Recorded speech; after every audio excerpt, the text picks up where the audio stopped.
21 दिसंबर को कैसी रहेगी बाजार की चाल, लेकिन चलिए सबसे पहले नजर डालते हैं कि आज यानी 20 दिसंबर को कैसा रहा बाजार का प्रदर्शन।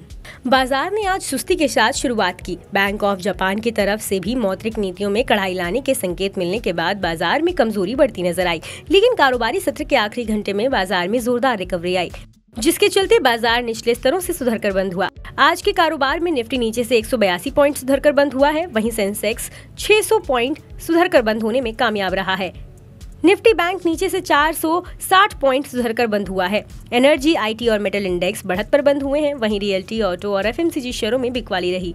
कारोबार के अंत में सेंसेक्स 104 अंक गिरकर 61,702 के स्तर पर बंद हुआ, वहीं निफ्टी 35 अंक गिरकर 18,385 पर बंद हुआ है, जबकि निफ्टी बैंक 54 अंक गिरकर 43,360 पर बंद हुआ। वहीं मिड कैप 70 अंक गिरकर 32,117 पर बंद हुआ है।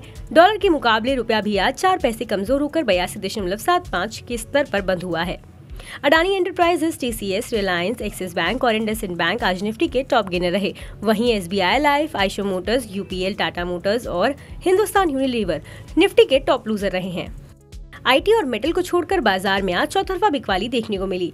कमजोर बाजार में भी निफ्टी का आईटी इंडेक्स 0.20% की बढ़त के साथ बंद हुआ है, जबकि निफ्टी का मेटल इंडेक्स 0.12% की बढ़त लेकर बंद हुआ है। आज के कारोबार में सरकारी और प्राइवेट दोनों बैंकों की पिटाई हुई। निफ्टी का प्राइवेट बैंक इंडेक्स 0.25% की कमजोरी के साथ बंद हुआ, वहीं पीएसयू बैंक इंडेक्स 0.35% की बढ़त लेकर बंद हुआ है। निफ्टी का रियल्टी इंडेक्स सबसे ज्यादा पिटा है, उसके बाद ऑटो इंडेक्स 0.77% टूटा, वहीं फार्मा इंडेक्स 0.22% फिसला है। इंडिविजुअल स्टॉक्स पर नजर डालें तो GNFC, multiple commodity exchange of India और इंडिया बुल्स हाउसिंग फाइनेंस के वॉल्यूम में 100% से ज्यादा की बढ़त देखने को मिली। SBI life insurance, max financial services, Godrej properties में शॉर्ट बिल्डअप देखने को मिला है, जबकि अडानी एंटरप्राइजेस, कमिंस इंडिया और इंटरग्लोब एविएशन में लॉन्ग बिल्डअप देखने को मिला है। बीएसई पर आज 100 से ज्यादा शेयरों में 52 वीक हाई देखने को मिला है। जियोजीत फाइनेंशियल सर्विसेज के विनोद नायर का कहना है कि बैंक ऑफ जापान ने आज अपने अप्रत्याशित कदम से दुनिया भर के बाजारों को बड़ा झटका दिया। इसने अपने 10 ईयर बॉन्ड यील्ड के अपर बैंड लिमिट में 50 बेसिस पॉइंट की बढ़त कर दी। बैंक ऑफ जापान के इस कदम को मौद्रिक नीतियों में कड़ाई लाने की तरफ उठाया गया उसका एक कदम माना जा रहा है। इसके चलते मंदी की आशंका से पहले ही डरे हुए ग्लोबल मार्केट में बिकवाली का दबाव और बढ़ गया। इस माहौल में गुरुवार को अमेरिका के जीडीपी आंकड़े भी आने वाले हैं। इससे यूएस इकोनॉमी की मजबूती का अंदाजा लगेगा। चलिए अब जानते हैं कि कल यानी 21 दिसंबर को कैसी रह सकती है बाजार की चाल। कोटक सिक्योरिटीज के श्रीकांत चौहान का कहना है कि कमजोर ग्लोबल संकेतों के चलते बाजार आज पूरे कारोबारी सत्र के दौरान संघर्ष करता नजर आया और अंत में लाल निशान में बंद हुआ, लेकिन कारोबारी सत्र के आखिरी घंटे में आई रिकवरी के दम पर दिन की अधिकांश गिरावट की भरपाई होती दिखी।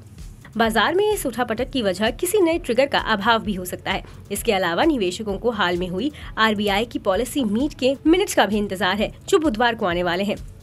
इससे निकट भविष्य में होने वाले आरबीआई के एक्शन का कुछ अंदाजा लगाया जा सकेगा।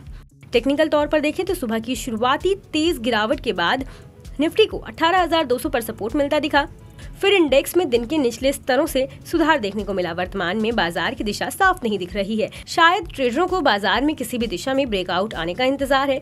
तेजड़ियों के लिए 18,450 का स्तर अहम है। यहाँ से निफ्टी में एक ब्रेकआउट देखने को मिल सकता है। अगर निफ्टी इस लेवल के ऊपर जाकर टिके रहने में कामयाब रहता है तो फिर इसमें हमें 18,550 से 18,600 का स्तर देखने को मिल सकता है। वहीं अगर निफ्टी 18,200 के नीचे फिसल जाता है तो फिर ये गिरावट 18,100 से 18,050 तक जा सकती है। बता दें कि मनी कंट्रोल पर दिए गए विचार एक्सपर्ट्स के अपने निजी विचार होते हैं। वेबसाइट या मैनेजमेंट इसके लिए उत्तरदायी नहीं है। यूजर्स को मनी कंट्रोल की सलाह है कि कोई भी निवेश निर्णय लेने से पहले सर्टिफाइड एक्सपर्ट की सलाह लें।